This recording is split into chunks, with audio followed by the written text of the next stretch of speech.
গায়ে একজন একজন চাষি চাষি এবং তার এবং তার 4 ছেলে একসাথে বসবাস করত। এই যে চাষি তিনি তার ছেলেদেরকে নানান রকম উপদেশ দিতেন, কিন্তু 4 ছেলে বাবার কথা একদমই শুনতো না।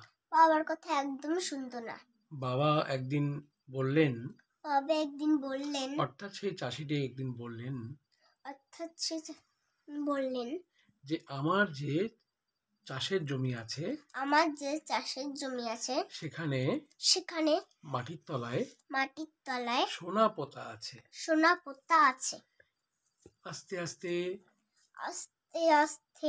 এই চাষিটি বৃদ্ধ হলেন এবং মারা গেলেন।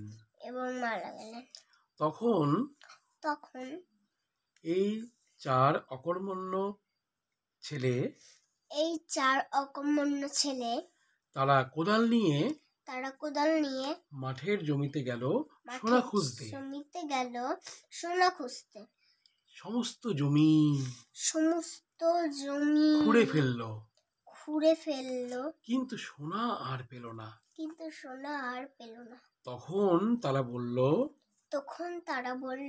এই জমিতে আমরা এখন ধানের চারা বসিয়ে দিই। এইভাবে ধানের চারা বসিয়ে দিল। আস্তে আস্তে ধানের গাছ বড় হতে লাগলো। কিছুদিন পর ধানের গাছ পেকেও গেল এবং সোনার মতো রঙের ধানে পরিণত হয়ে গেল। এবং সেই ধান থেকে চাল তৈরি করে তারা বাজারে বিক্রি করে অনেক টাকা পেল। তখন তারা বুঝতে পারলো যে আমাদের বাবা যে কথাটা অনেকদিন আগে বলেছিলেন যে আমার ওই জমিতে সোনা পোতা আছে, সেটা সঠিক কথাই বলেছিলেন। আসলে বন্ধু এই যে গল্প তার মাধ্যমে আমরা কি বুঝলাম যে যদি আমরা কষ্ট করি তাহলে এই সোনার মতো রঙের ধানের মতো